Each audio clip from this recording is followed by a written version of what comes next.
Bonsoir à tous et bienvenue pour ce webinaire Parlons mieux. On fête le lancement de ce livre et on a avec nous Mathieu Sanders et Nicolas Fouquet. Nicolas a dirigé ce projet, on va en parler dans quelques minutes, mais bienvenue. Dites-nous d'où vous écoutez, d'où vous suivez dans le chat. Vous avez déjà commencé depuis 30 minutes facilement à discuter dans le chat. On suivait ça, on était dans la pièce de préparation. Bienvenue, est-ce que vous nous entendez? Dites-nous si le son est bon, si l'image est bonne. Et si vous ne voyez rien, on peut le dire dans le chat, il suffit de rafraîchir l'écran généralement.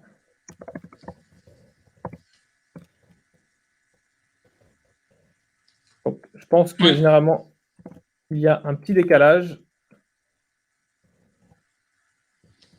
Voilà, tout est très bon, le son est très bon, le son est top, parfait.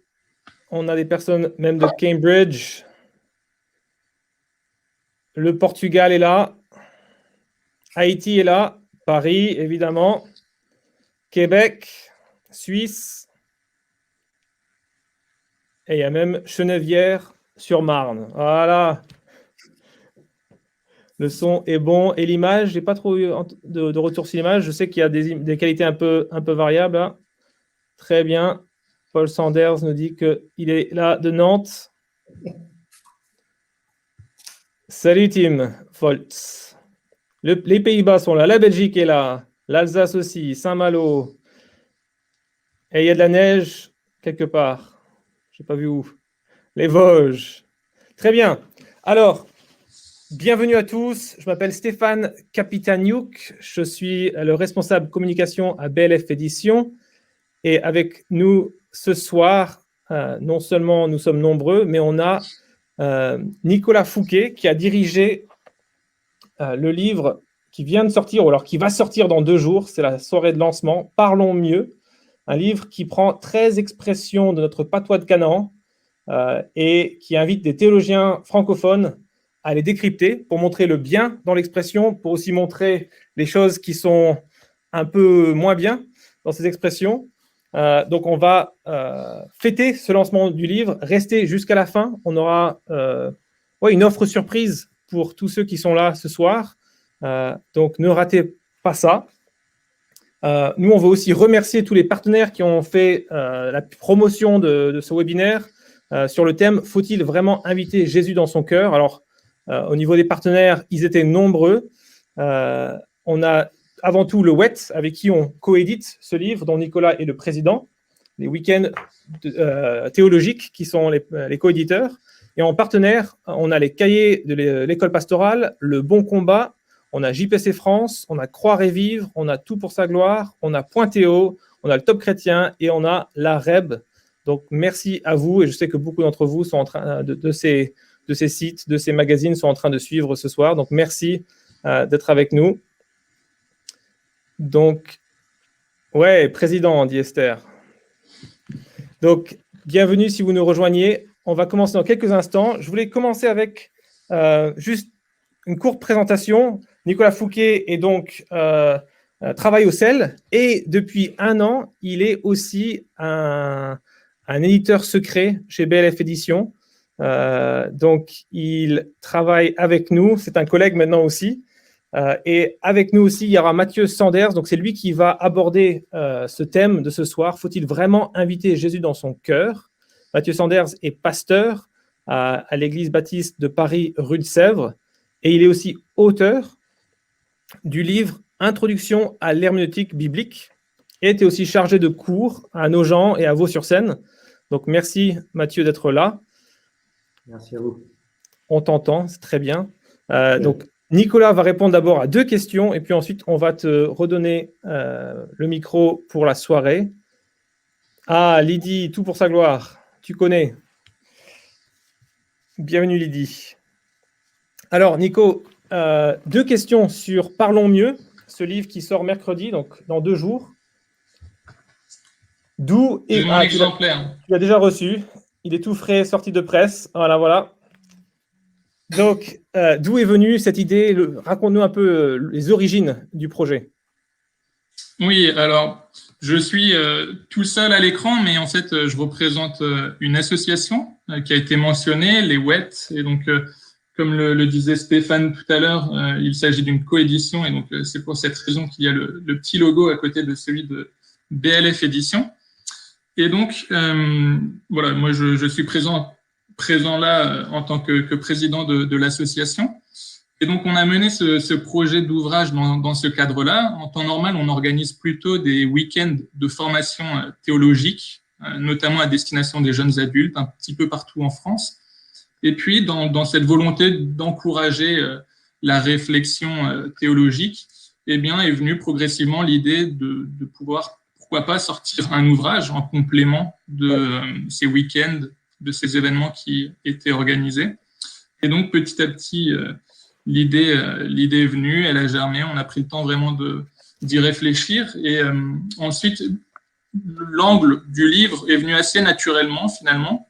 Donc, l'idée de l'ouvrage, c'est de traiter d'expressions courantes de nos églises et puis de voir ce qui peut être vrai et faux, de décrypter un petit peu ces expressions-là, ce qu'on appelle parfois le patois de Canin. Et donc, voilà, en fait, tout simplement, quand on a l'habitude d'entendre ces expressions, quand on a aussi peut-être parfois l'habitude de les prononcer, il y a l'une ou l'autre de ces phrases, oui. J'avoue avoir eu l'habitude de les prononcer. Et donc, on a envie un peu de pouvoir savoir si elles sont correctes à la lumière de la Bible, d'où le si on sous-titre du lit livre. la table des matières, on se retrouve tous au moins une, deux, trois, quatre fois. Hein, donc, on n'a pas besoin de se dénoncer. Oui, c'est ça. Selon le milieu d'église d'où l'on vient, peut-être selon l'âge qu'on a, parce que voilà, d'une génération à l'autre, il y a des expressions qui sont plus ou moins communes. Donc, on en traite de 13. La liste n'était pas exhaustive. Il y aurait pu y en avoir peut-être beaucoup d'autres. Mais on s'est arrêté sur ces 13-là. Et puis, c'est vrai que si on a bien fait notre travail, normalement, il y en a au moins un certain nombre, peut-être 8, 9, qui vous parlent plus que d'autres, que vous avez peut-être vous-même prononcé ou entendu. D'ailleurs, on a lancé un sondage. On aimerait bien savoir quelles sont les phrases que vous entendez le plus dans votre église ou dans votre entourage. Donc, tout est en anglais. On aime beaucoup ce logiciel, mais c'est en anglais à part le bouton d'inscription qu'on a pu traduire. Le reste n'est pas traduisible pour l'instant. J'ai vu certains trouver que c'était très anglais. Mais le sondage, c'est Polls, P-O-L-L-S, là au centre bas de votre écran, et on vous pose la question, laquelle des 13 expressions est la plus fréquente dans votre église? Essayez de répondre, et nous, ça nous donne une idée peut-être d'autres webinaires avec les WET qui ne peuvent pas être en présentiel. Qui sait, peut-être on fera encore d'autres événements comme ça. Donc, en tout cas, pour ceux qui ne connaissaient pas les WET, voilà, en fait, on fait un genre de WET en ligne là, sans le savoir. Comment le faire de façon subtile. Oui, et puis une des personnes du comité l'a relevé hier quand on parlait de l'événement. Justement, on a vraiment vu la main de Dieu durant toute cette période, puisque les événements en physique, c'est impossible depuis plus d'1 an. Donc, des WET dans le format habituel, les week-ends, on n'a pas pu en faire depuis 1 an et demi maintenant. Et donc, le projet de livre, lui, il était un peu plus ancien. Ça fait 2 ans qu'on l'a lancé. Mais c'est vrai que le fait de pouvoir le sortir maintenant avec cette occasion de webinaire, pour nous, on est vraiment reconnaissant à Dieu de la forme que ça a pu prendre. Un peu surprise, mais voilà. Donc, si je lis un peu les phrases, je commence dans l'ordre. Hein. Tu dois accepter Jésus dans ton cœur, avec Mathieu Sanders. Dieu aime le pécheur, mais pas le péché. Aide-toi et le ciel t'aidera. Descends sur nous, Saint-Esprit. Bienvenue dans la maison du Seigneur. Je me suis baptisé. Nous allons faire passer la collecte. Le point 8, c'est la phrase. La foi chrétienne n'est pas une religion, mais une relation avec Jésus. Tous les péchés sont égaux. Dieu seul peut me juger. Bénis ses aliments, Seigneur. Je veux rester pur pour le mariage. Et la dernière, c'est lorsqu'on sera au ciel. Donc, comment est-ce que vous êtes arrivé à ces questions et comment est-ce que vous avez travaillé sur ces points ensemble? Comment vous avez fait avec autant de phrases? J'imagine qu'il y en avait beaucoup plus aussi. Oui, c'est ça, il y en avait beaucoup plus au départ. En fait, on a un petit peu recensé toutes les phrases qui pouvaient nous venir à l'esprit.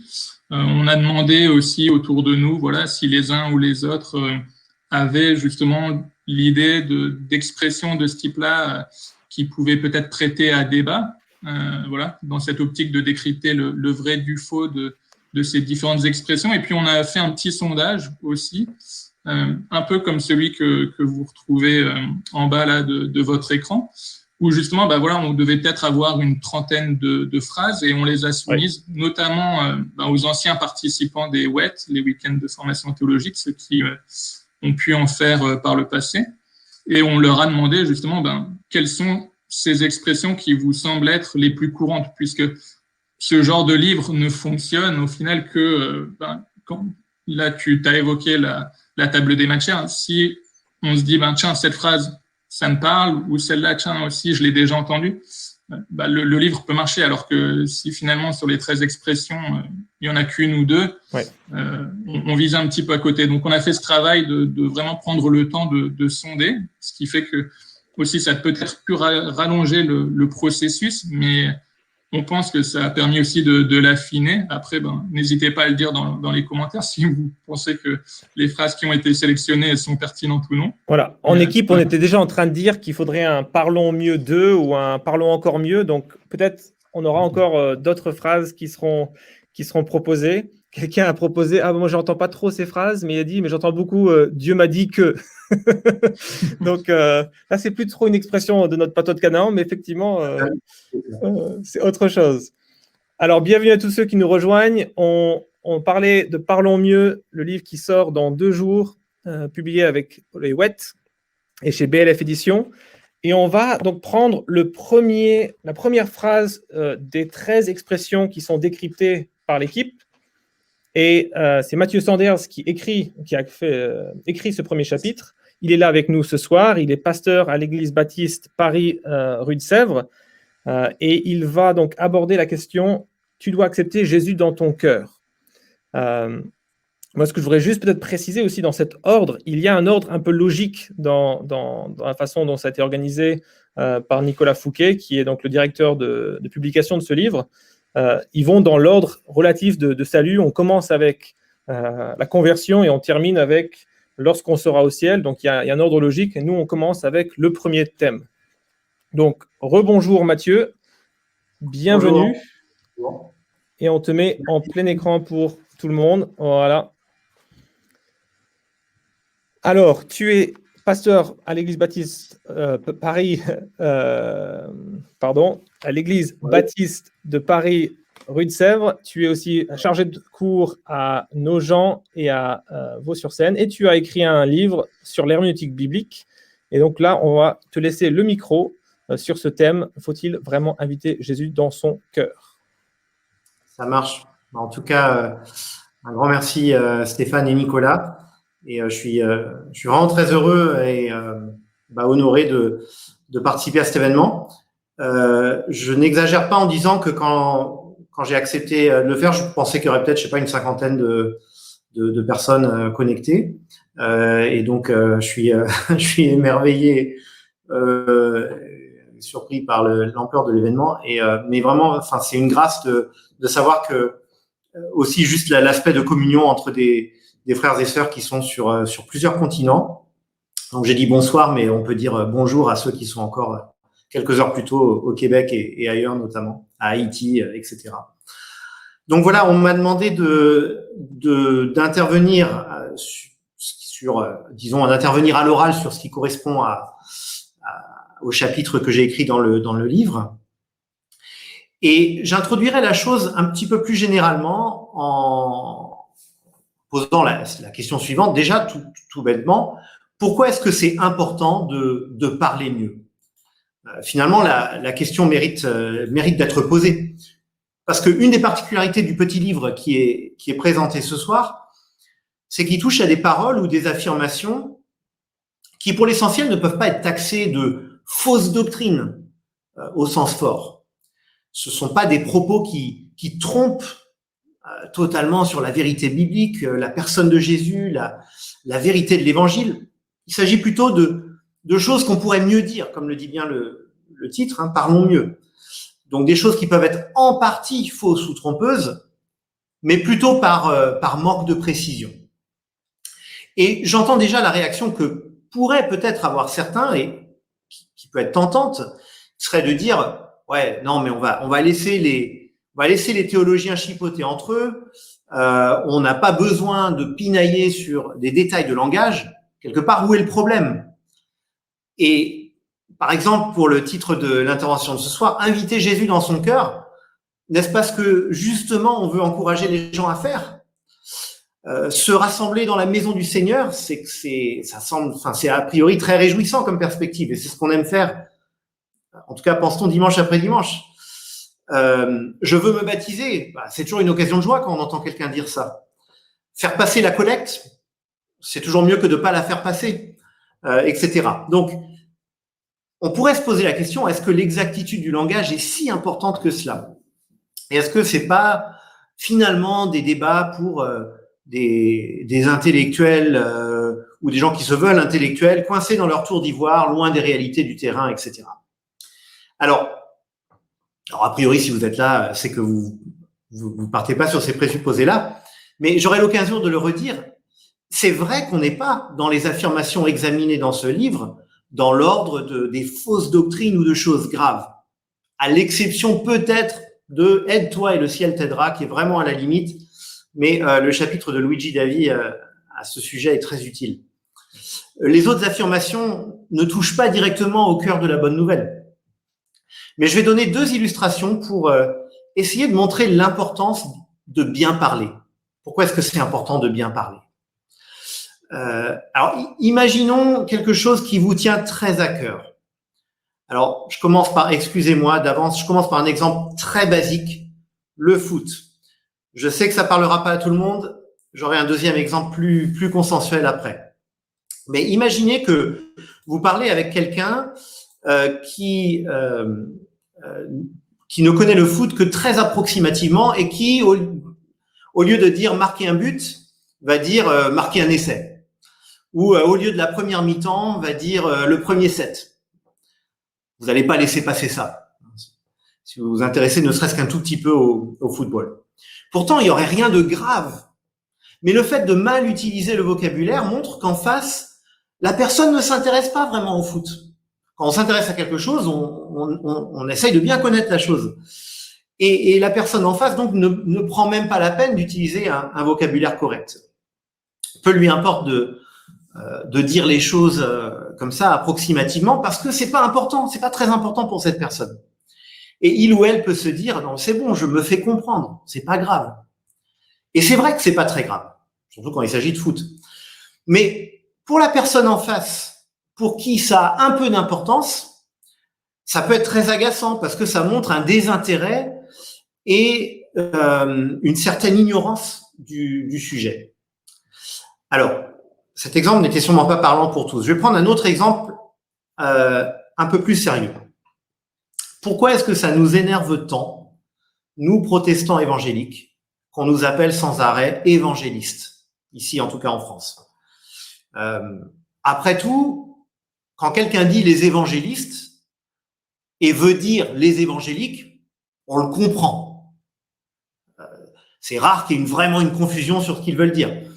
On le comprend et c'est pas dramatique. Plus encore, le terme évangéliste n'a rien de désobligeant, bien au contraire. Dans un sens, on devrait même être flatté et mis au défi. Et on pourrait peut-être se dire, si seulement les évangéliques étaient tous évangélistes. Hein. Je m'inclus dans l'exhortation, croyez-moi.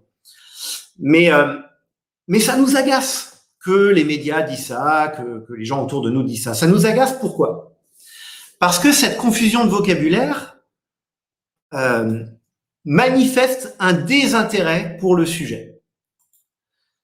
On se dit que les médias ne diraient jamais catholistes ou socialiques parce qu'ils connaissent mieux ces sujets. Même s'ils sont pas catholiques ou socialistes, ils connaissent. Et ils ont le respect minimal d'utiliser des termes corrects. Mais utiliser sans cesse le mauvais terme à propos de quelqu'un, c'est désagréable parce que ça témoigne qu'on n'a pas vraiment envie d'apprendre. On s'en fiche quelque part et on est satisfait de rester approximatif parce que c'est pas important pour nous. Et voilà, je pense, pourquoi on est si agacé par cette erreur courante sur évangélique, évangéliste. Alors maintenant, qu'en est-il lorsqu'il s'agit d'exprimer la foi, le message de la Bible? Est-ce que le fait de parler systématiquement un peu à côté, de dire des choses qui ne sont pas vraiment justes à la lumière de la parole ne manifeste pas finalement un manque d'intérêt pour elle, pour la parole. Et finalement pour Dieu, si on pousse un peu. Et quand cette façon de parler approximativement est revendiquée, du genre on laisse aux théologiens ces débats, nous on va dire ce qu'on a envie de dire, nous ce qui compte c'est que ce soit efficace, est-ce que ça ne manifeste pas juste un manque de sérieux?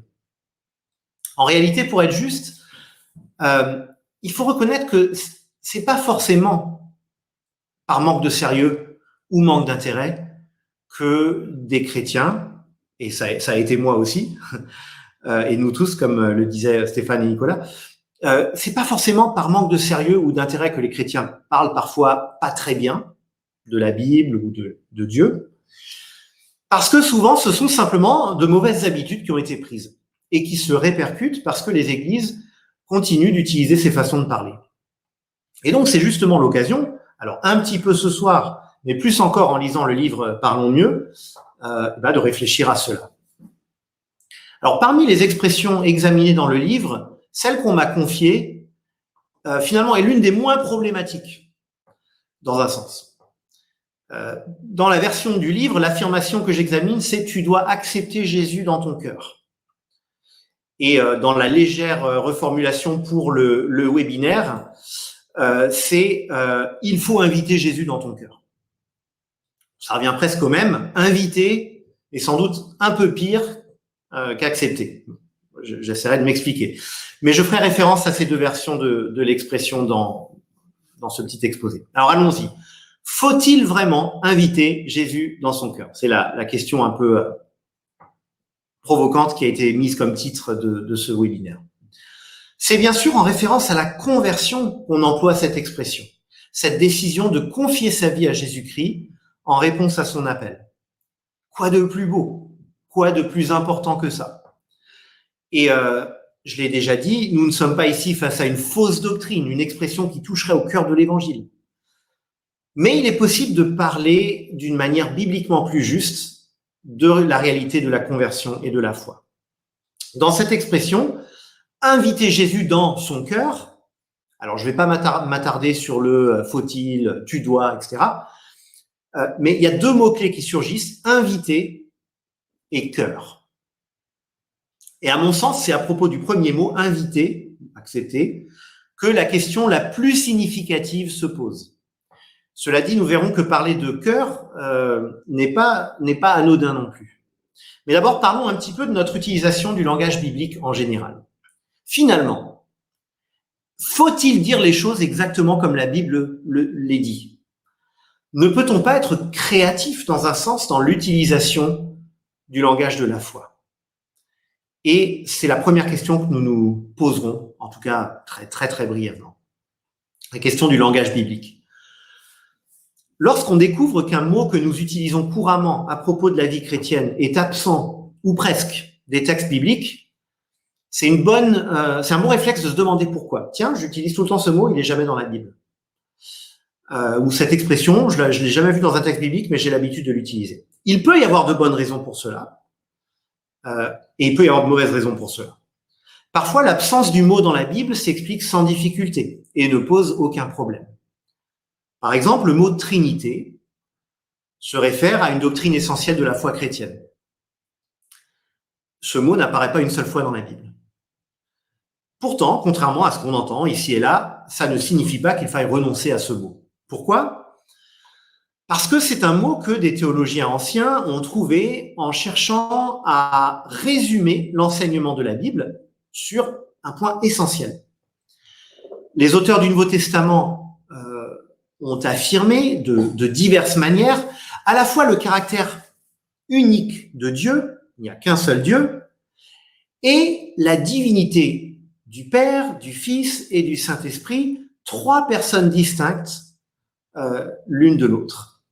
Et pour affirmer cette vérité, qui échappe en partie à nos capacités conceptuelles, mais à nos catégories, et c'est normal, mais ça c'est une autre question. Mais pour affirmer cette vérité, les auteurs bibliques ont utilisé diverses expressions. Et les pères de l'Église, donc ces théologiens des premières générations, ont estimé que quelque part, il fallait un mot pour dire simplement et succinctement cette vérité issue de l'ensemble de la Bible. Et le mot Trinité s'est imposé pour dire cela, pour pouvoir dire de façon très très très claire et résumée ce que dit l'enseignement de la Bible d'un point de vue général. Donc le mot n'est pas biblique au sens strict, mais il résume de façon très utile la pensée biblique. En revanche, s'agissant de l'appel à la foi, on peut dire qu'il n'était pas nécessaire de trouver un mot. Parce que c'est pas tant un point de doctrine qu'on veut synthétiser pour toutes les générations chrétiennes, qu'un appel lancé directement à de nombreuses reprises dans la Bible et dans le Nouveau Testament, notamment. Et cet appel, donc, on l'entend dans les pages de la Bible. On pourrait multiplier les exemples, je vais en donner juste quelques-uns. Marc 1,15, changez et croyez à l'Évangile. Matthieu 9,9, suis-moi. Jean 20,27, ne sois pas donc incrédule, mais crois. Acte 16, 31, crois au Seigneur Jésus et tu seras sauvé. 2 Corinthiens 5, 20, au nom de Christ, nous vous en supplions, soyez réconciliés avec Dieu. Et là, donc, on voit Jésus et les apôtres appeler des gens à la foi, en direct, si j'ose dire. Et ça vaut la peine de vérifier que notre message, quand nous appelons à la foi en Jésus, est le même, ou en tout cas est cohérent avec celui de Jésus et de ses apôtres. Et c'est frappant que dans aucun de ces exemples, on ne retrouve le vocabulaire de l'invitation ou ses synonymes. On ne lit jamais dans la Bible invite Dieu ou accepte Dieu ou invite Jésus. Alors, à première vue, il semblerait y avoir une exception en Jean 1,12, dans le célèbre prologue de l'évangile de Jean, et je lis dans la version second 21, Jean 1,12, à tous ceux qui l'ont accepté, à ceux qui croient en son nom, elle a donné le droit, donc la parole, le logos, le verbe de Dieu, a donné le droit de devenir enfant de Dieu. Mais le verbe utilisé dans le texte d'origine, dans le texte grec, se traduit plutôt par recevoir, accueillir. Alors on est dans la nuance, mais l'idée n'est pas que on accepte une demande. Est-ce que je vais dire oui? Est-ce que je vais dire non? Attends, je réfléchis. C'est pas ça l'idée ici, c'est plutôt d'être ouvert à la révélation de Dieu. Reconnaître et intégrer ce que Dieu révèle. Accueillir ça pleinement, intégrer cela. Maintenant, on entre dans le vif du sujet. Qu'est-ce qu'il y a de commun entre ces appels à la foi que nous avons vus, que j'ai cités? Il me semble que leur point commun est que la position du Seigneur ne dépend pas de la réponse du croyant. Donc, la position du Seigneur ne dépend pas de la réponse du croyant. Alors, je vais m'expliquer. C'est Dieu qui a agi en notre faveur. C'est lui qui nous appelle et c'est nous qui sommes appelés à changer, à nous tourner vers lui, à croire, à le suivre. C'est lui qui appelle. C'est nous qui devons changer. Or, le vocabulaire de l'acceptation, ou pire encore, de l'invitation, peut laisser entendre que l'œuvre de Dieu dépend de notre réponse, que Dieu a besoin de notre oui pour pouvoir intervenir. Parler d'acceptation ou d'invitation est peut-être encore plus malheureux à notre époque marquée par les réseaux sociaux où on accepte un ami sur Facebook, ça engage à quasiment rien. On va voir quelques photos de chats ici ou là, mais ça engage à quasiment rien. On invite quelqu'un, on valide une proposition qui nous est faite, et ça peut laisser entendre que Dieu attend à nous de lui faire connaître notre réponse. La balle est dans mon camp, à moi de peser le pour et le contre et de voir ce que je vais bien répondre à cette invitation qui m'a été adressée. Et en parlant ainsi, subtilement, nous plaçons l'homme en position de force et Dieu dans la position de celui qui attend notre bon vouloir pour pouvoir agir. Je vais voir si je vais accepter Dieu ou pas. Alors, certes, j'entends déjà certaines réactions. Dieu nous invite bel et bien à répondre à son appel. Bien sûr, Romains 10, 9 et 10, en effet, si de ta bouche tu déclares que Jésus est Seigneur et si dans ton cœur tu crois que Dieu l'a ressuscité, tu seras sauvé, car celui qui croit dans son cœur, Dieu le déclare juste. Celui qui affirme de sa bouche, Dieu le sauve. À l'ange Gabriel qui lui annonce qu'elle a été choisie pour être la mère du Sauveur, Marie répond par le oui de la foi. Luc 1, 38. Je suis la servante du Seigneur, que ta parole s'accomplisse pour moi. Mais on note que c'est bien la parole du Seigneur qui s'accomplit. Dieu n'attendait pas avec anxiété la réponse de Marie pour savoir si elle allait accepter ou pas sa demande. Et en fait, c'est à la fois le miracle et le mystère de l'appel de Dieu. Dans sa souveraineté, Dieu se révèle à des hommes et des femmes parmi les pécheurs et les appelle à lui, des hommes, des femmes, des enfants, et les appelle à lui. Mais Dieu, miraculeusement, et comme lui, seul lui sait le faire, implique pleinement la volonté de l'être humain en l'invitant à croire et à suivre, et à le suivre. Mais il me semble que utiliser le verbe inviter ou accepter est porteur d'une connotation qui place résolument le curseur du côté de la volonté de l'homme. C'est moi qui suis en position de force. Viens Jésus, allez, ok, c'est bon, tu peux rentrer, vas-y, je t'invite. Réjouis-toi Seigneur, regarde, je te fais de la place dans ma vie. C'est ma décision. Alors, dire les choses ainsi n'est pas complètement faux. Parce que oui, la volonté humaine est impliquée dans la démarche de foi, on vient de le dire. Mais il me semble que ce n'est pas pour rien que la Bible n'utilise pas ce type de langage, de l'acceptation ou invitation avec nous comme sujet et avec Dieu comme objet. Parce que ça ne respecte pas bien l'équilibre biblique. Et là, j'en arrive à un point qui me semble particulièrement important. Et j'appellerai ce point « Qui accepte qui ?» Qui accepte qui? L'expression « accepter Jésus » me paraît poser problème parce qu'elle inverse la logique de l'Évangile. Selon l'Évangile, la bonne nouvelle qui est au centre de notre foi, si nous sommes chrétiens, c'est Dieu qui miraculeusement accepte l'homme pécheur. Je cite Romains 5, verset 6, « Alors que nous étions encore sans force, Christ est mort pour des pécheurs. » Par cette mort sacrificielle, Dieu déclare juste les pécheurs, Romains 4, 5.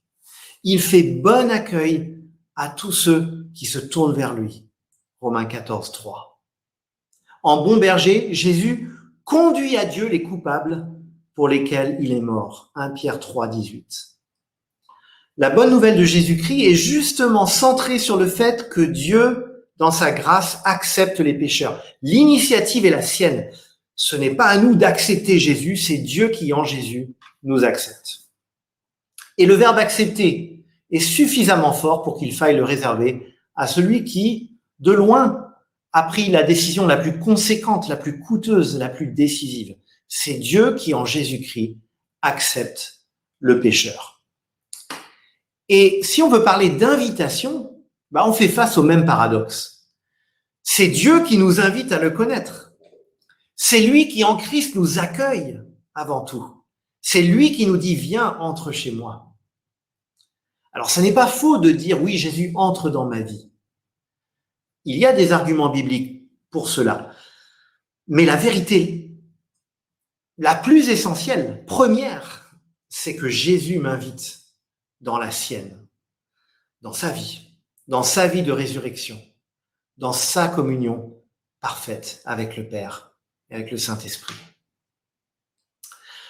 Alors, comment, on peut se poser cette question, en tout cas je la pose, comment la notion d'accepter Jésus est-elle devenue si courante dans notre vocabulaire? Alors j'émets une hypothèse à ce sujet, je me trompe peut-être, mais j'ai l'impression que c'est tout particulièrement un verset qui est à l'origine de cela. Un verset, je pense, mal compris. Apocalypse 3, 20. Je cite ce verset bien connu. « Voici, Je me tiens devant la porte et je frappe. Si quelqu'un entend ma voix et ouvre la porte, j'entrerai chez lui et je dînerai avec lui et lui avec moi.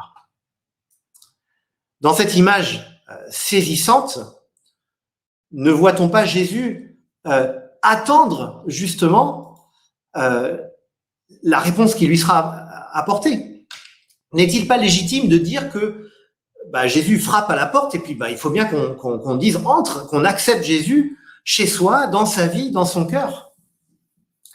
Et si on lit le verset comme ça isolément, c'est vrai que cette interprétation paraît couler de source.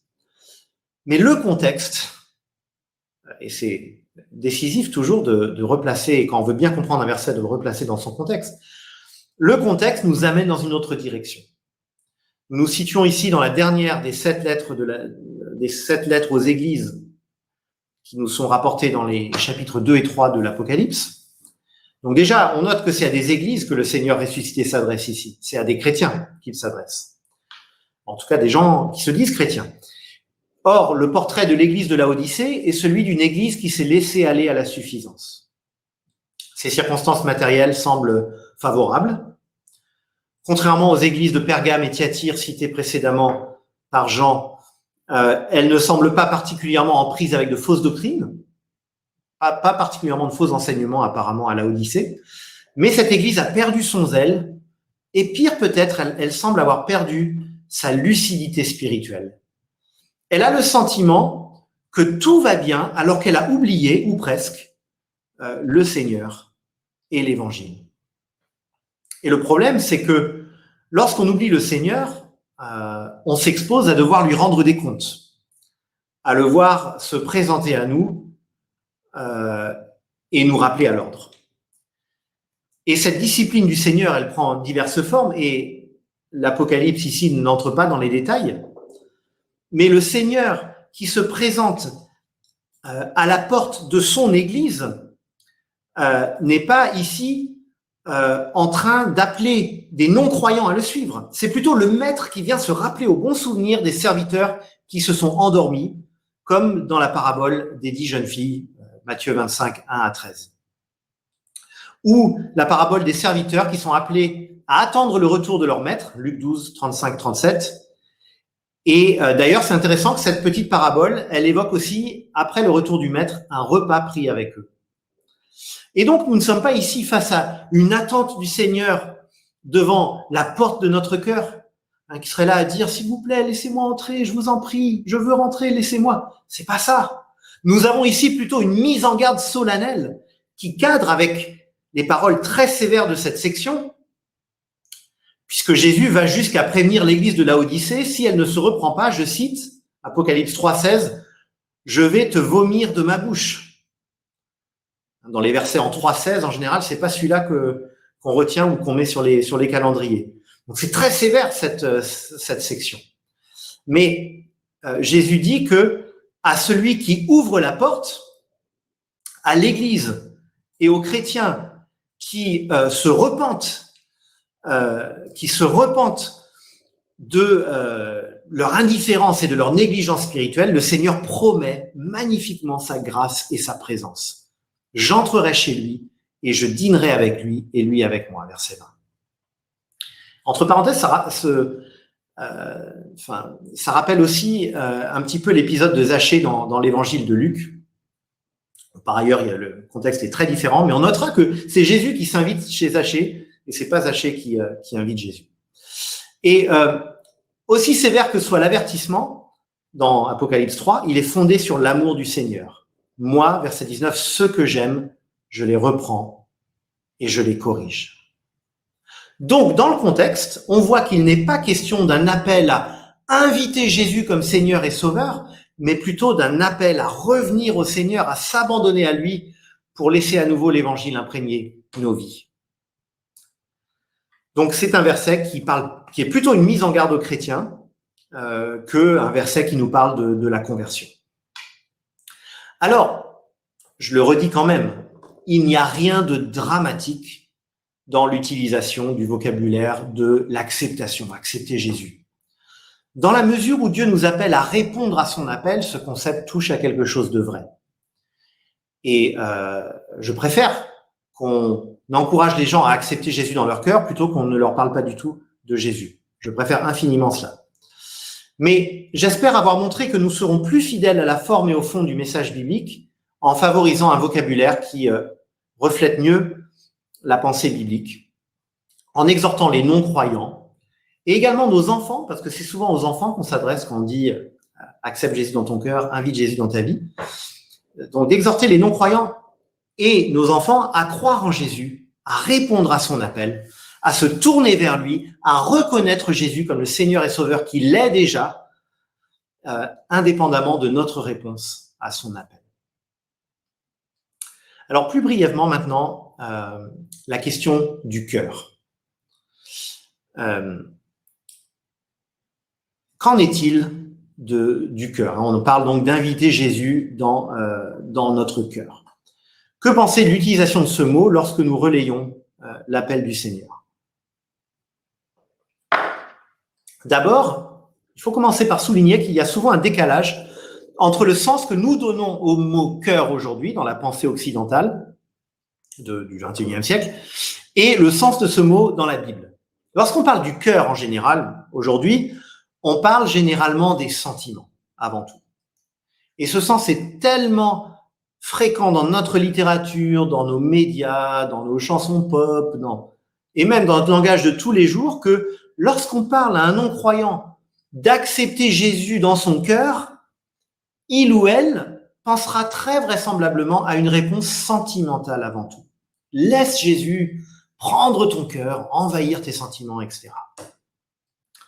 C'est comme avoir un coup du cœur pour Jésus, un coup de cœur pour Jésus en quelque sorte. Mais le sens du mot cœur dans son utilisation biblique est nettement plus large, parce qu'il tire ses racines de la pensée hébraïque qui place la raison et l'intelligence, non pas dans la tête comme nous avons tendance à le penser. Nous, quand on pense penser justement intelligence, on pense là. Mais dans la pensée hébraïque, on pense là quand on pense intelligence. Non pas dans la tête, mais dans le cœur. Donc l'expression biblique est beaucoup plus large. Le cœur dans la Bible, c'est tout l'être intérieur. Ça inclut les sentiments, certes, mais ça inclut aussi la volonté, l'intelligence et la raison. Donc quand l'apôtre Paul écrit aux Romains que si dans leur cœur ils croient que Jésus est ressuscité, Romains 10, verset 9, Paul ne parle pas d'un sentiment inexprimable ou mystique, mais bien d'une conviction qui implique toute l'intelligence. Alors c'est pas pour ça qu'il faudrait renoncer au mot cœur dans notre langage chrétien d'aujourd'hui, au mot cœur dans notre langage chrétien d'aujourd'hui, mais il faut plutôt ajuster notre utilisation du mot à son sens dans la Bible. Oui, il faut croire en Jésus de tout son cœur, en comprenant bien que ça veut dire une pleine implication de toute ma pensée, toute ma raison, et de mes sentiments et de mes émotions. Et nous ne devrions pas laisser entendre à ceux à qui nous annonçons la bonne nouvelle qu'il est en premier lieu question de sentiments et d'émotions. L'autre problème que peut poser l'utilisation du mot cœur lorsqu'on appelle à la foi est que ça peut renforcer la fausse idée déjà trop présente dans nos milieux évangéliques que le salut ne concerne que l'être intérieur, l'âme. Le salut, c'est une question de l'âme, par opposition au corps. Je me rappelle avoir lu il y a quelques années un traité d'évangélisation qui expliquait que, et l'expression était utilisée comme ça, le vrai moi, c'est ce qu'il y a dans notre âme. Tandis que le corps ne serait qu'une enveloppe temporaire. Mais ça, mes amis, c'est justement le faux enseignement que l'apôtre Paul combat dans l'église de Corinthe. C'est pas du tout la pensée biblique. La Bible enseigne la rédemption de la création de Dieu et de l'homme tout entier. Non seulement notre être intérieur, mais aussi notre être extérieur. Notre espérance, c'est la nouvelle création et la résurrection du corps, et non pas un état désincarné, purement spirituel, dans lequel nous demeurerions dans l'éternité. Et pour en savoir plus, je vous conseille le dernier chapitre du livre Parlons mieux, rédigé par Thomas Poète. Donc, c'est avec tout notre être, y compris notre corps, que nous sommes appelés à reconnaître Jésus-Christ comme Seigneur et Sauveur. Et si on veut une preuve de cela, on peut lire par exemple la fin du chapitre 6 d'1 Corinthiens, où Paul explique pourquoi le corps est si important. et parle de l'espérance et de la résurrection. Le corps est entièrement impliqué dans la vie du disciple. Et donc insister exclusivement, comme nous le faisons souvent, sur une conviction du cœur peut laisser s'installer la fausse idée que quelque part tout ce qui compte pour la foi en Jésus, c'est notre vie intérieure et non pas notre corps, notre vie physique et donc quelque part nos actes concrets, nos actes extérieurs. Alors, pour conclure, si on veut éviter l'expression « tu dois inviter » ou « accepter Jésus dans ton cœur », comment mieux faire, comment mieux parler, mieux exhorter à venir à Jésus ceux qui ne le connaissent pas encore? En fait, on a plein d'options. La pensée biblique laisse la place à une diversité de formulations. L'essentiel est de ne pas laisser entendre que le plan de Dieu dépend de notre bon vouloir. Dieu ne vient pas nous offrir ses services en disant « voilà, je vous donne les options, réfléchissez-y, revenez vers moi ». Non, Dieu nous appelle à l'obéissance de la foi. Romains 1,5. Jésus, le Seigneur ressuscité, le Roi universel, a reçu du Père tout pouvoir dans le ciel et sur la terre. Matthieu 28, 18. Il est le Seigneur. Nous lui devons tout. Notre vie, notre obéissance, notre allégeance. Il nous appelle à placer notre vie entre ses mains. Il nous appelle à croire en lui et à le suivre dans une vie transformée par son enseignement. Et donc, lorsque nous exhortons, par exemple, des enfants à croire en lui, nous avons plein d'expressions à notre disposition qui sont simples à comprendre et qui reflètent bien la pensée biblique. On peut dire à un enfant, par exemple, « Fais confiance à Jésus. Donne ta vie à Jésus. » D'ailleurs, on le dit souvent ça, et c'est très juste, « Donne ta vie à Jésus. » Même à la limite, « Reçois Jésus dans ta vie. » Il faut bien comprendre ce qu'on entend par là. Recevoir Jésus, c'est aussi tout lui donner. Mais on peut dire cela aussi. Maintenant, si on adresse cet appel à la foi à des adultes, on pourra utiliser ces mêmes expressions, elles marchent très bien pour des adultes aussi, et on peut en ajouter certaines un peu plus complexes. On peut parler de réconciliation avec Dieu, et qui implique réconciliation aussi entre les hommes. On peut parler d'être déclaré juste à ses yeux, une façon compréhensible de parler de la justification. Mais évitons de laisser entendre que c'est nous qui acceptons Dieu plutôt que l'inverse. Le miracle, c'est que par le moyen de la foi en Jésus, Dieu accepte les pécheurs que nous sommes. Et ce n'est pas une perte de temps d'essayer de mieux dire les choses pour être plus fidèle à la pensée biblique. Tout simplement, et là je boucle la boucle par rapport à mon introduction, tout simplement parce que ça montre un amour pour la parole de Dieu. Pas la peine d'être théologien au sens professionnel, pas la peine d'être un intellectuel pour faire cet effort de bien parler lorsque nous parlons de Dieu, de ses projets, de sa volonté. Tout simplement parce que c'est une marque d'amour pour lui. Si vous pensez aux personnes qui vous sont les plus chères, quand vous parlez de ces personnes, sans doute que vous faites un effort pour bien parler de ces personnes, pour dire des choses avec lesquelles ces personnes seraient à l'aise. Évidemment, la comparaison est limitée avec Dieu, mais bien parler de lui, c'est montrer notre amour pour lui. Et aussi, je vais vous donner un argument final.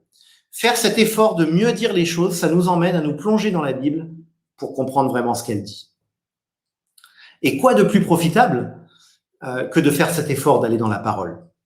Parce que là, ce que je vous ai dit là, vous n'êtes pas obligé de me croire. Ce qui est plus utile, c'est d'aller vérifier dans la parole que c'est effectivement ainsi que les choses se présentent.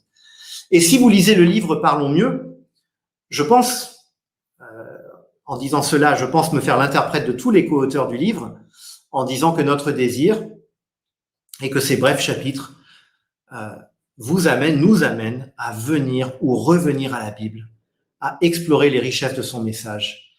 Et donc, en comprenant de mieux en mieux la parole, en trouvant notre joie en elle, de pouvoir adorer avec une joie renouvelée notre Seigneur et Sauveur. Voilà, je vous remercie de votre attention. Merci beaucoup, Mathieu, pour cette intervention. Merci, c'est très clair. Et puis, c'est génial de revenir comme ça à la Bible. Merci aussi à tous ceux qui ont interagi dans le chat. Vous étiez très actifs. Alors, juste pour clarifier, parce que je ne veux pas qu'on donne une fausse impression, même si elle est bonne. Donc, j'ai entendu certains qui ont dit « Ah oui, on est plus que 1000 ». Donc, on est à 1000, plus de 1000 inscrits. On est 530 en direct ce soir. Donc, on est 530. Et vraiment, c'est génial de voir aussi toutes les questions qui arrivent. On n'est même pas encore arrivé à la pause pour les questions. Ça va aller dans tous les sens, je pense, ce soir, au niveau des questions. Donc, on ne va pas pouvoir répondre à tout. Mais bien sûr, les questions directement sur le thème, on va essayer de les traiter en priorité. Vous pouvez utiliser la fonction Ask a Question qui est au centre, en bas de votre écran. Et là, vous pouvez soit poser une question, ou d'ailleurs, vous pouvez la poser dans le chat. Et si vous terminez votre phrase avec un point d'interrogation, le logiciel vous propose de le transformer en question. Et ensuite, vous pouvez aussi voter sur les questions des autres. Donc, prenez le temps pour voter et on va essayer de prendre les questions plus ou moins dans l'ordre que vous les votez, mais aussi celles qui sont directement attrées au sujet de ce soir, parce que, évidemment, certains sont en train de poser des questions sur les autres chapitres du livre. Parlons mieux, et ça, on ne va pas forcément demander à Mathieu de s'improviser contributeur sur les autres sujets. Merci. De rien, plaisir. Alors, je vous ai annoncé en début de soirée qu'on aurait une surprise. C'est peut-être un petit pas pour le monde de l'édition, mais pour nous, c'était un grand pas. On a, pour la première fois de notre histoire, réussi un défi avec Parlons mieux. Donc, déjà, c'est un livre avec 13 contributeurs. Mais plus que ça, c'est la première fois qu'on a réussi. Donc, on était, je pense, parmi les premiers, si pas les premiers dans le monde évangélique à faire des livres audio et premiers dans le monde même chrétien à faire des livres numériques en francophonie. Mais là, on avait toujours du mal avec 3 productions d'un livre papier, un livre numérique et un livre audio d'arriver à synchroniser les sorties parce que c'est énormément de travail. Et donc, le livre Parlons mieux sort dans les 3 formats mercredi, en audio, en numérique et en papier. Et on voulait vraiment vous remercier d'être là ce soir, et c'est pour ça qu'on vous parlait d'une soirée de lancement spéciale. On va avoir, pour tous ceux qui précommandent le livre, donc il y a un prix spécial de lancement pendant encore 2 jours, qui est à 12,90 au lieu de 14,90 pour le livre papier. Et à tous ceux qui précommandent sur notre site, on va vous donner le lien dans quelques instants, on va vous offrir le livre audio. On vous donnera jeudi matin, à la fin de l'opération, on vous enverra le lien pour télécharger le livre audio et on vous donnera le livre numérique. Donc, pour le prix de lancement de 12,90, vous pouvez avoir les 3 formats. Donc, je sais que ça semble un peu rapide, un peu complexe comme ça. On va le mettre sur l'écran. Comme ça, vous pouvez voir. Et puis, nos partenaires, nos diffuseurs au Québec ont déjà le livre aussi. Donc, vous pouvez aussi commander directement si vous êtes aux États-Unis ou au Canada. Vous pouvez aussi avoir le livre très rapidement en commandant sur leur site. Donc, on va aussi vous donner ce lien. Donc, prenons un petit instant de pause pour vraiment regarder les questions, poser des questions. Mathieu peut se boire un verre là et puis on va revenir à ça. Je mets l'écran là. J'ai une première question, moi, sinon. Ah, tu as déjà une question? Tu ne donnes même pas une pause à Mathieu? Vas-y. Oh non, je l'ai vu, il buvait un peu d'eau, donc je pense qu'il est frais là. Non, une petite question, mais c'est tout bête. Mais à la fin de chaque chapitre du livre, on propose, pour aller plus loin, l'auteur a proposé, pour ceux qui voulaient un peu poursuivre la réflexion, des ouvrages complémentaires ou des articles complémentaires. Dans ton cas, Mathieu, par rapport à ton chapitre « Tu dois accepter Jésus dans ton cœur », tu as mentionné 2 livres. Le premier qui est de James Packer, « Connaître Dieu », et le second de Michael Lawrence, qui s'intitule « La conversion ».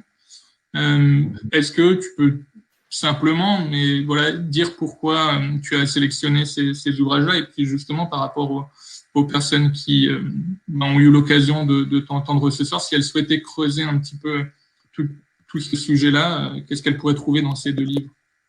Ouais.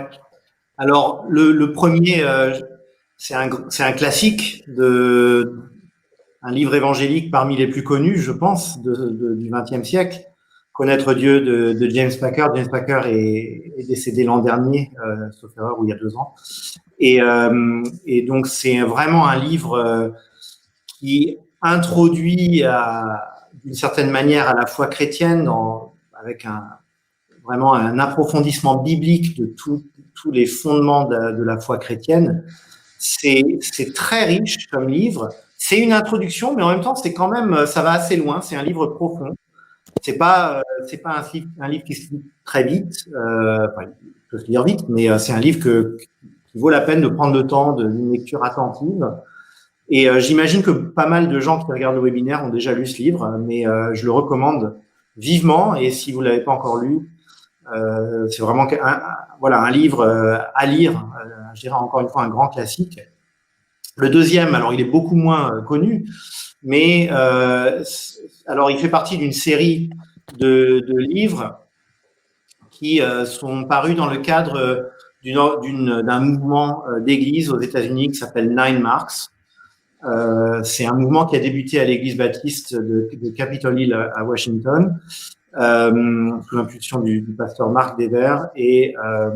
Mais après, c'est donc un mouvement de réflexion biblique sur l'église locale. C'est vraiment ça. Quelles sont les 9 marques d'une église locale en bonne santé? C'est un peu leur approche.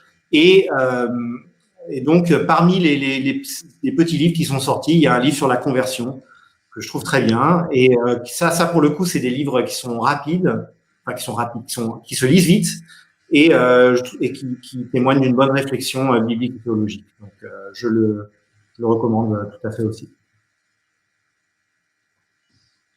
Merci beaucoup. Et puis, je ne sais pas si Stéphane a fini, mais j'avais une autre question, donc j'en profite et puis après, je me tairai.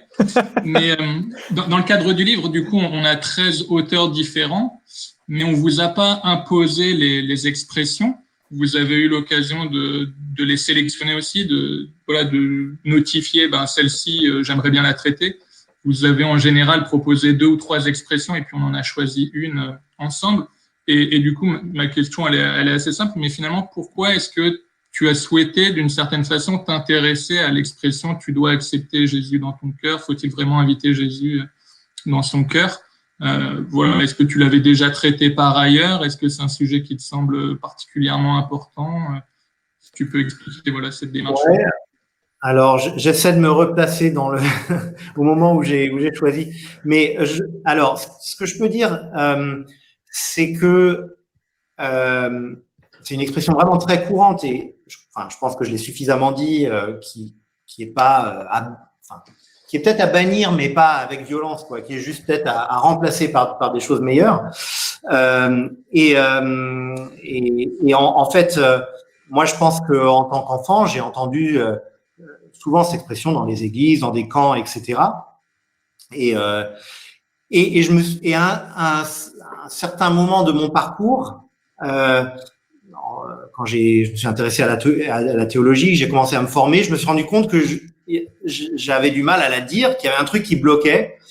Et la réflexion m'est venue, mais pas indépendamment aussi, parce que j'avais lu des choses, etc., que c'était pas une bonne façon de parler de la conversion, qu'il y avait d'autres manières d'appeler les gens à la foi. Donc, c'était une réflexion qui me trottait dans la tête, et je sais que consciemment, j'évitais toujours cette façon de parler dans mon ministère. Et puis, donc, je pense que c'est pour ça que j'ai pensé traiter la question.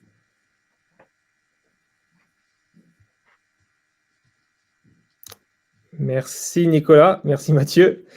Donc, on a beaucoup de questions. Je vais juste projeter le temps qu'on fasse le tri. Toi, tu les vois, Mathieu, c'est bon? Tu les as, les questions? Maintenant, je les ai, ouais. Ouais.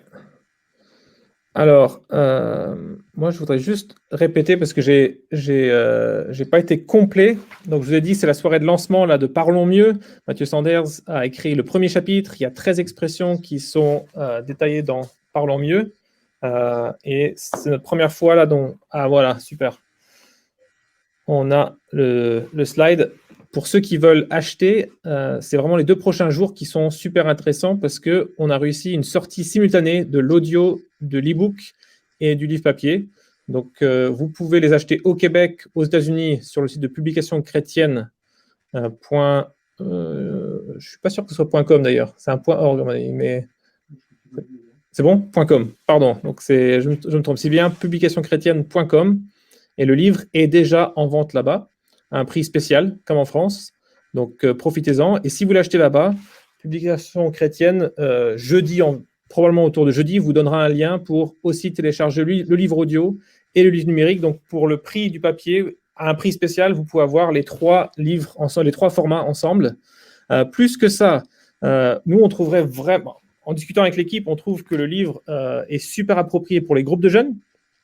Si vous êtes en responsable de groupe de jeunes, pasteur d'une église, vous pouvez prendre les 13 expressions et faire un petit sondage dans l'église ou dans le groupe de jeunes.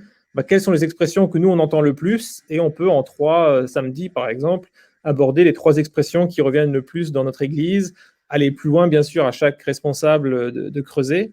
Donc, on a aussi créé un pack de 10 exemplaires. Comme ça, vous pouvez aussi l'acheter à un prix spécial de lancement jusqu'à mercredi minuit. Donc, on a encore 2 jours là pour fêter le lancement de Parlons Mieux. Et toutes les offres sont valables jusqu'à mercredi minuit. Et la dernière que je devais annoncer, c'était les frais de port. Voilà. Et on offre aussi donc, les frais de port à partir de 2 exemplaires achetés. Et là, il faut juste penser à utiliser le code promo 2 fois mieux. Et comme ça, si vous achetez au moins 2 exemplaires, on vous offrira bien sûr l'audio et l'e-book. Et en plus, vous pouvez le diffuser à autant de personnes que vous avez acheté. Et d'ailleurs, pour le pack de 10, on vous donnera un code spécial où le livre audio peut être carrément utilisé par 10 personnes différentes. Donc, profitez-en. Et nous, c'est une façon aussi de rapidement diffuser le livre pour qu'il soit utile au plus grand nombre. Et bien sûr, publier un livre a des coûts. Donc, si vous achetez maintenant, vous nous aidez aussi à pouvoir lancer d'autres livres dans les mois à venir. Si vous avez des questions là-dessus, vous pouvez poser des questions dans le chat. Et nous, on va s'attaquer maintenant. Donc, toutes ces offres sont bonnes jusqu'à mercredi soir. Est-ce que j'ai oublié un truc, Nicolas, par rapport à ça? On est bon. Et vous avez vu. Tu le fais tellement bien que tu me donnes envie de l'acheter alors que je l'ai déjà, tu vois. C'est génial. Fonce et je t'offre l'e-book et l'audio. Je voulais juste préciser pour le Canada, les frais de port sont offerts à partir de $75, donc aux États-Unis et au Canada. Donc bien sûr, vous pouvez aussi retrouver d'autres livres. Je pense aux 2 livres que recommande Mathieu Sanders, sont sur le BLF Store aussi. Et si vous payez les frais de port, donc si vous prenez un seul exemplaire, c'est 4,90 € de frais de port, mais on livre dans le monde entier. Donc que ce soit France, Belgique, Suisse ou n'importe où ailleurs, c'est juste un peu plus lent. On envoie dans un tarif économique. Alors, regardons les questions. Et vous pouvez aussi... Ouais, l'Angleterre sans problème, Lydie. Il faut juste être patient. Ça peut prendre entre 2 et 8 semaines, selon les envies de la Poste. Alors, t'es prêt, Mathieu? Parce que là, il y a vraiment de tous les niveaux, hein, donc c'est pour ça qu'on t'a choisi. On prend dans l'ordre, tu les vois là? Ouais.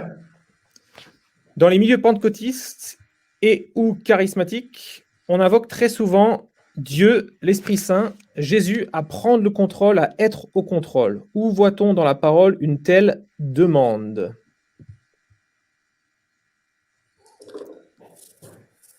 Alors, bon, déjà, l'expression être au contrôle, moi, ça m'agace toujours cette expression. Je sais pas si on l'utilise ailleurs que dans les milieux évangéliques depuis 10 ans. Peut-être que oui, en fait, hein, mais je l'avais jamais entendu. Je pense que c'est un peu un anglicisme un peu inélégant, mais bon, ça c'est un détail. Mais je pense, alors, il y a quelque chose de bon et de vrai dans cette façon de parler. C'est qu'on croit que Jésus a autorité sur toute chose et que on est appelé à lui donner toute notre vie.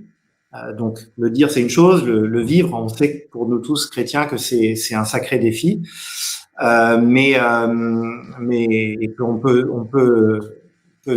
nous efforcer de vivre cela que en puisant à la grâce, à la source de la grâce de Dieu. Ce qui me gêne dans cette façon de parler, c'est que en fait, c'est pas une façon très exacte de parler. C'est-à-dire que je pense que ça part de quelque chose de bon. C'est-à-dire qu'on veut, on veut se soumettre pleinement à Dieu. Et ça, c'est une très bonne chose.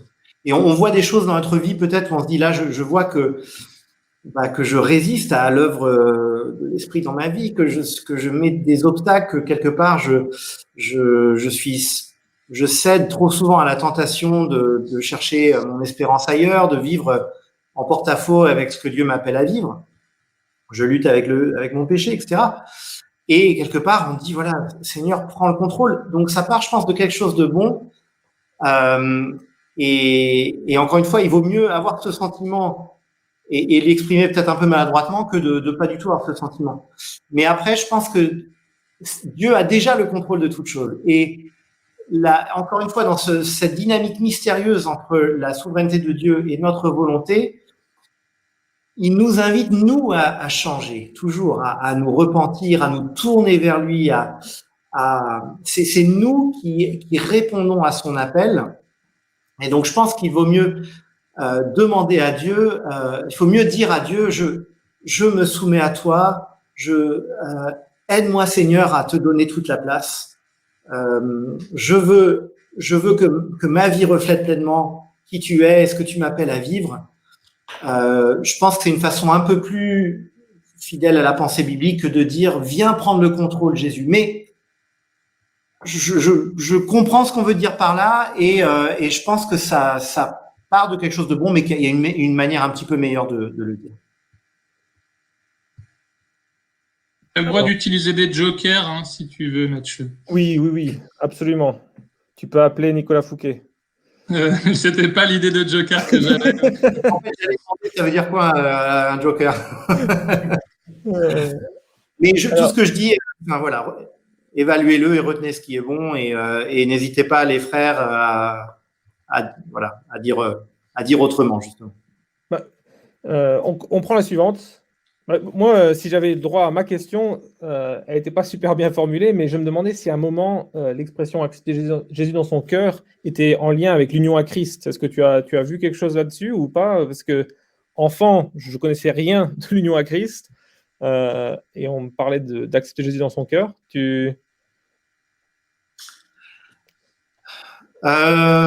C'est-à-dire, est-ce que cette expression cherche à parler de l'union avec Christ? Oui.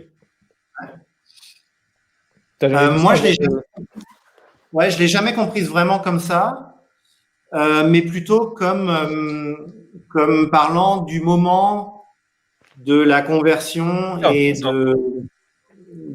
moment où on donne sa vie à Christ. Mais peut-être que certains j'ai aussi l'impression que c'était vraiment une notion de conversion et pas une notion d'être conscient du fait qu'on est uni à lui et à ses bienfaits. Mais bon, on avance. Donc, question suivante, reçu 23 votes. OK pour l'exactitude du langage. Faut-il appliquer cela aussi aux paroles des chants ou peut-on tolérer l'inexactitude sous couvert de la licence poétique?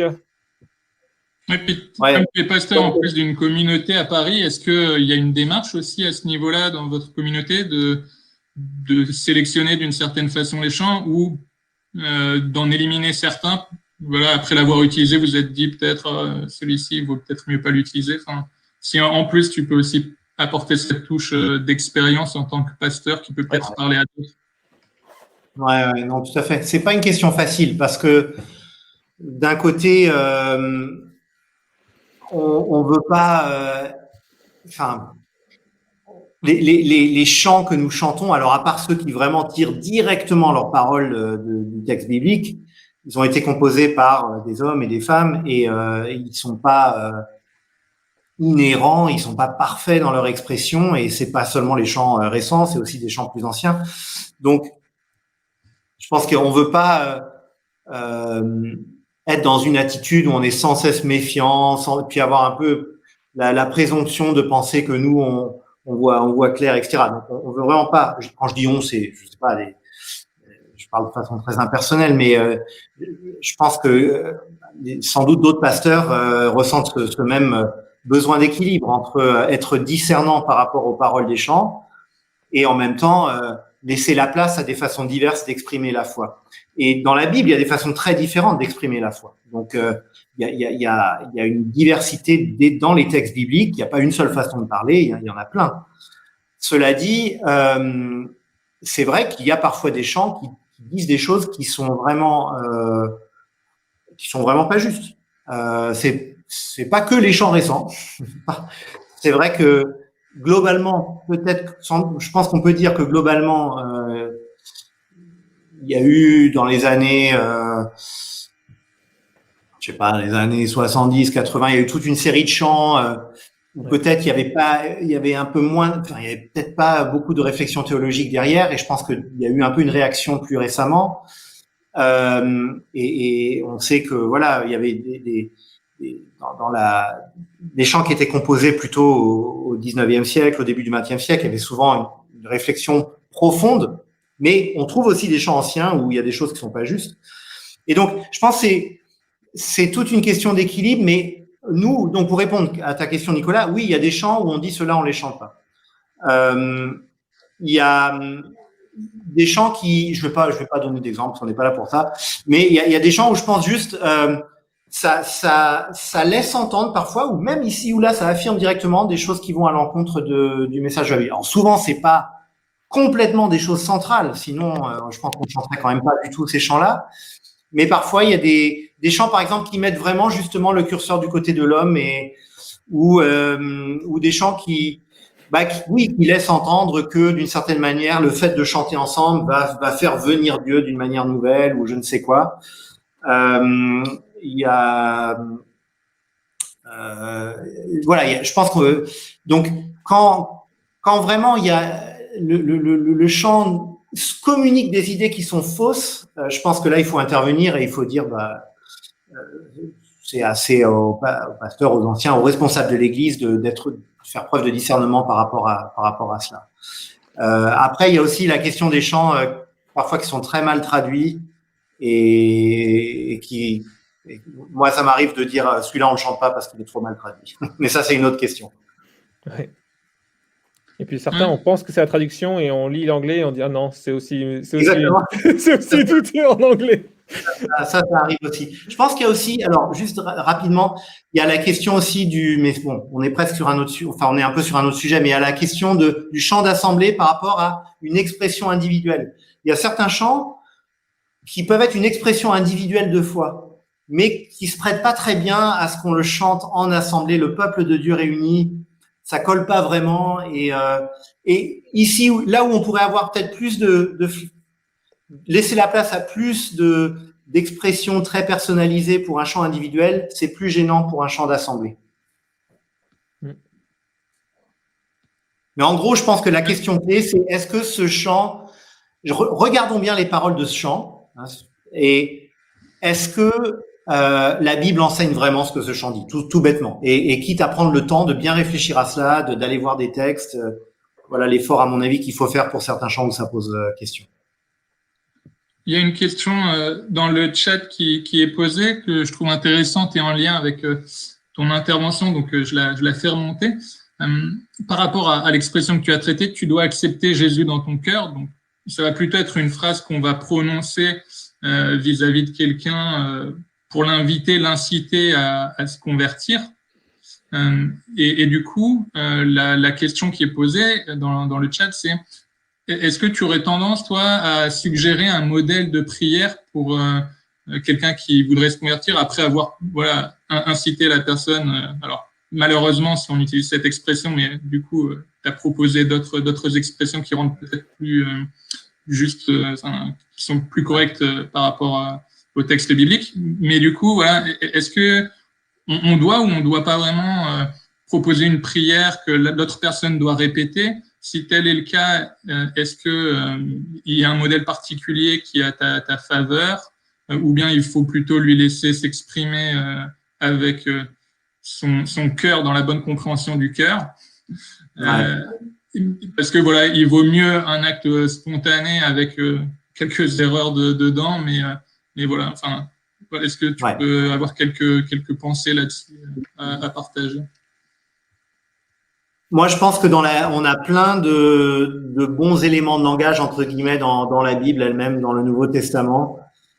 Et alors évidemment, parfois il y a du langage biblique, souvent dans des versions anciennes aussi de la Bible, qui parlent pas beaucoup à nos contemporains. Donc parfois ça peut être intéressant je rentre pas dans tout le débat sur les traductions de la Bible, mais d'utiliser aussi des traductions qui notamment pour des personnes en recherche de nouveaux convertis, d'utiliser des traductions qui utilisent le langage de tous les jours.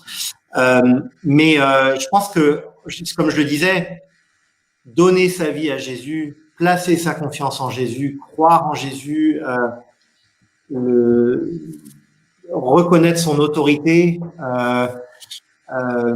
demander pardon pour notre rébellion contre lui, active ou passive, pour notre ignorance de lui.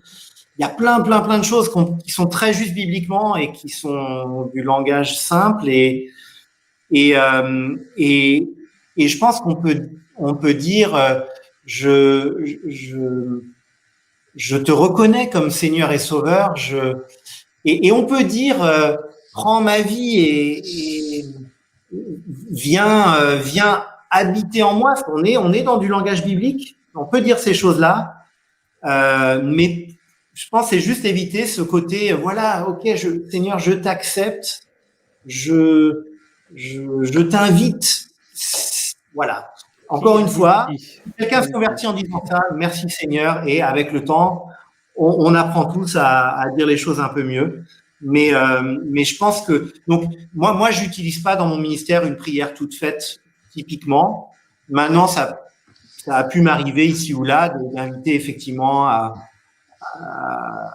assez rarement, mais ça m'est arrivé d'inviter quelqu'un à répéter après moi lorsque c'est un peu au cas par cas, selon le profil de la personne, selon la situation de la personne, d'aider parfois quand on voit qu'il y a une démarche authentique, mais quelquefois on doit aider un peu la personne à trouver les mots. Mais si on suggère un texte ou si on invite à prier après soi, juste assurons-nous de le faire dans un langage et un vocabulaire qui reflète celui de la Bible, je pense. Et on a encore une fois, il y a plein de possibilités pour le faire. Merci Mathieu. Et puis peut-être, si tu veux bien, on prend encore une question plutôt là sur la souveraineté de Dieu, parce que c'est ça que tu es en train aussi de lier avec l'expression « inviter Jésus dans son cœur ». On a peut-être un petit Jésus, alors que la Bible parle aussi d'un souverain auquel on se soumet. Donc, si tu es chaud pour ça, on a une question.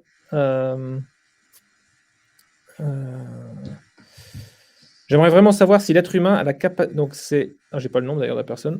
J'aimerais vraiment savoir si l'être humain a la capacité d'invoquer le Seigneur Jésus tout seul, si le Seigneur répondra et si la personne naîtra de nouveau vraiment. Donc, c'est plus général, mais je me suis dit, c'est bien de revenir là-dessus. Ouais.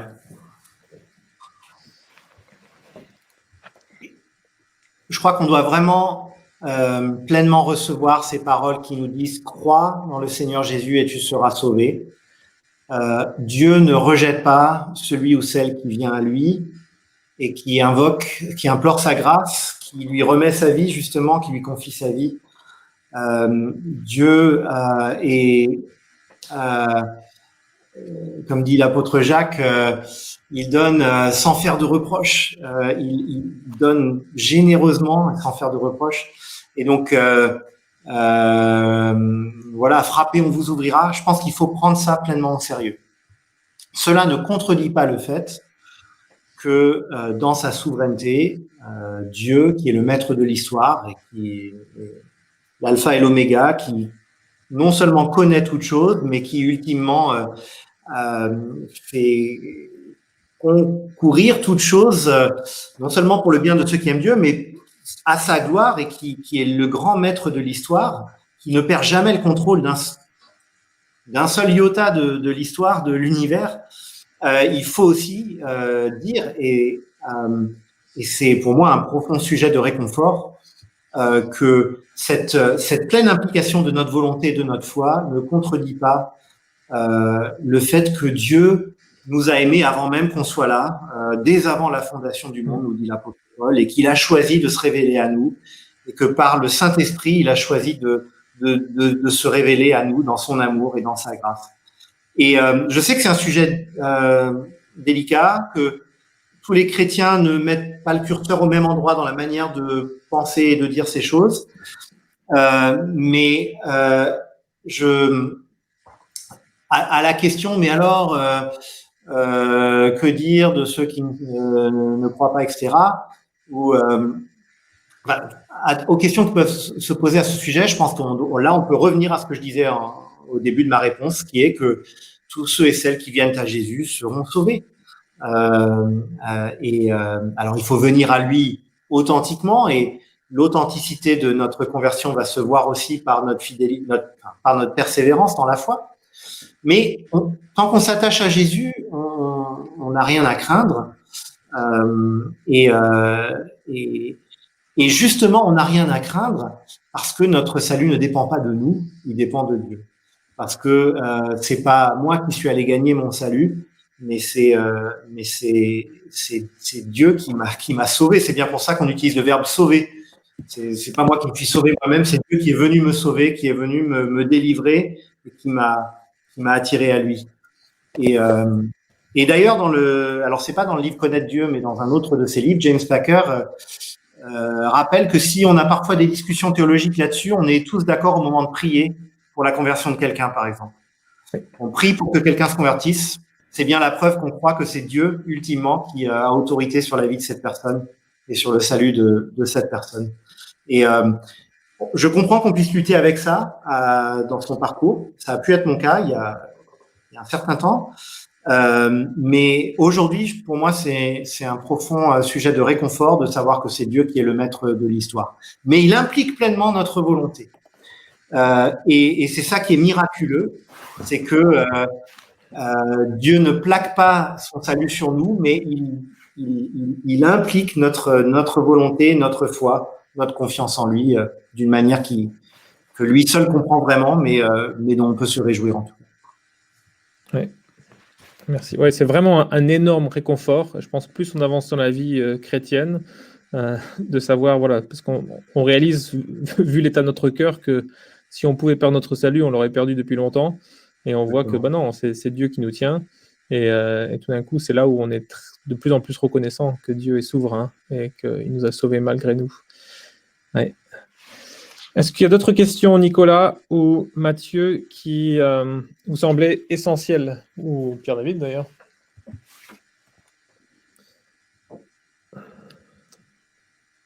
D'ailleurs, je réponds à une question que plusieurs m'ont posée. Là, il y avait quand même des votes. J'ai oublié une chose. Ceux qui ont déjà précommandé le livre, vous recevrez aussi jeudi le lien vers l'audio et vers l'e-book. Donc, tous ceux qui ont acheté au prix de lancement, y compris ces dernières semaines, parce que je sais que les WETS, par exemple, ont fait une grande promo déjà à tous les réguliers. Tous ceux qui ont précommandé sur le site vont recevoir les 3 formats. Nicolas, question? C'est difficile avec toutes les questions qui sont posées. Après, on pourrait aussi faire durer le moment très longtemps. Il ne faut pas en prendre trop encore. Là, on est déjà à 22 heures, donc on peut en prendre une ou deux.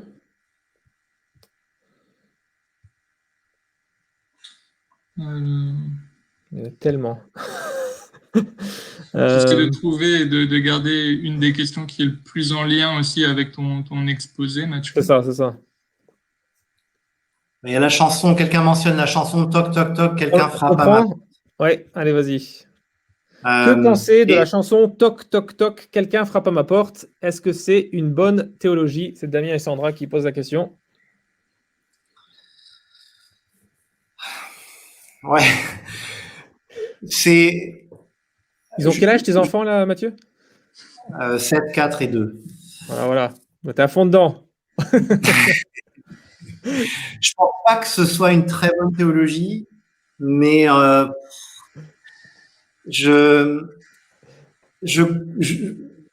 donc je pense que s'il faut choisir une chanson à enseigner aux enfants pour leur parler de l'appel de Dieu, c'est peut-être pas celle que je retiendrai en premier, mais en même temps, j'ai tellement d'admiration pour les frères et sœurs qui ont un ministère parmi les enfants, qui trouvent des chansons qui sont mémorables et qui leur donnent envie de mieux connaître Dieu, que vraiment c'est pas enfin c'est pas du tout dramatique. Je vais pas du tout dire faut pas qu'on chante cette chanson dans mon église, etc. Mais après, je pense que ça peut s'accompagner avec les enfants qui grandissent d'une bonne pédagogie pour en fait, je dirais, et peut-être pour conclure un peu sur tout ça, ce que j'ai compris un peu tardivement dans mon parcours, c'est que voilà, Jésus, après sa résurrection, dit toute autorité m'a été donnée dans le ciel et sur la terre. Et Jésus est le Seigneur de toutes choses. Jésus il a toute autorité, il revendique toute autorité. Et un jour, tout genou fléchira, toute langue confessera. Un jour, le monde entier verra, alors certains avec joie et puis d'autres malheureusement avec un profond regret, mais tous verront que Jésus est le Seigneur. Et donc, Jésus vient pas nous proposer quelque chose. Et je voyais aussi une question où quelqu'un disait ouais, mais il faut quand même que je puisse laisser Dieu agir, sinon il ne pourra pas agir. Non, en fait, rien ne limite Dieu. Alors Dieu parfois choisit de s'auto-limiter, et notamment dans le fait que il nous plaque pas sur nous sa volonté. Enfin, il plaque pas sur nous une conversion qui nous contraindrait en fait. Il implique notre foi et notre volonté. Mais on doit comprendre que reconnaître Jésus comme Seigneur, c'est en fait s'aligner sur la réalité des choses qui un jour sera révélée à tous. Et donc, on n'est pas en train de rendre service à Dieu en se tournant vers lui. C'est Dieu qui fait tout pour nous de A à Z. Et je pense que on doit aider les enfants, notamment, puisque là on parle des enfants avec cette chanson, à comprendre l'autorité de Jésus-Christ, à comprendre qu'il est Seigneur et que il est le maître de toutes choses et qu'il a autorité sur leur vie, sur nos vies. Et je pense que on devrait développer des chants pour enfants qui disent cela. Et alors que peut-être qu'on a tendance beaucoup dans les chants pour enfants à mettre l'accent sur Dieu va m'aider, c'est vrai, bien sûr que Dieu nous aide, c'est le moins qu'on puisse dire, mais on doit mettre l'accent sur cette seigneurie et cette autorité de Jésus, et de montrer en même temps que oui, il est Seigneur et il a autorité sur toutes choses, mais il nous aime et il veut nous connaître et il nous appelle à lui. Et maintenant, à nous de répondre à son appel. Donc, je pense que ça pourrait être un peu mieux dit que dans ce chant, mais en même temps, merci à tous ceux et celles qui ont écrit tous ces chants pour enfants dont on se rappelle encore à l'âge adulte. Oui, merci. Merci Mathieu. Je pense qu'on va s'arrêter là, sauf si Nicolas, tu as vu une question qu'il faut à tout prix traiter. Pour moi, c'est bon, il n'y a pas de problème. Ouais. J'espère frustrer personne après. Je te suis complètement, Mathieu, hein, sur ce chant. Moi, c'est mon expérience, c'est que j'avais un très petit Jésus en tête. Et je pense que c'est mon péché essentiellement qui était fautif, mais il y avait aussi une certaine alimentation de chants et d'histoires. On a un Jésus proche, mais on a un Jésus assez impuissant, quoi. Ouais, il faut se demander qu'est-ce qu'on est en train de nourrir à nos enfants. Moi, mon fils, mon plus grand, il a 6 ans là. Et il ne faut pas que Jésus soit que puissant et qu'il ne soit pas proche, quoi. Exactement. Et voilà. On va cet équilibre. Alors, on va s'arrêter sur ça. On va, je vais encore prier. Je vais encore prier pour nous tous. Je vous rappelle que le livre sort mercredi et il est en lancement, un prix spécial de lancement. Et on va afficher la bannière pour que vous puissiez terminer avec ça. Mais je vais prier pour tout le monde. On était des centaines du monde entier. Je trouve quand même assez hallucinant comment c'est facile aujourd'hui de se retrouver comme ça à 500, 600 personnes de presque tous les pays de la francophonie pour une soirée. Merci Mathieu d'avoir été si disponible. Merci Nicolas d'avoir organisé tout ça. Et moi je vais prier pour nous tous. Ouais, Père, merci que Tu es grand, puissant, glorieux et plein de compassion envers nous, des pécheurs. Merci de nous avoir montré ta pitié, d'avoir ouvert nos yeux sur notre misère et nous avoir sauvés. Je te prie pour toute personne ici qui serait encore en train de douter, encore en train de porter le poids de ses péchés sans savoir comment être pardonné, que tu te révèles à eux et que tu les sauves. Je te prie pour toute personne qui serait là sans réaliser qui sont pécheurs, et que tu te révèles à eux pour qu'ils voient leurs besoins de toi. Et je te prie pour nous tous. Aide-nous tous à avoir un désir de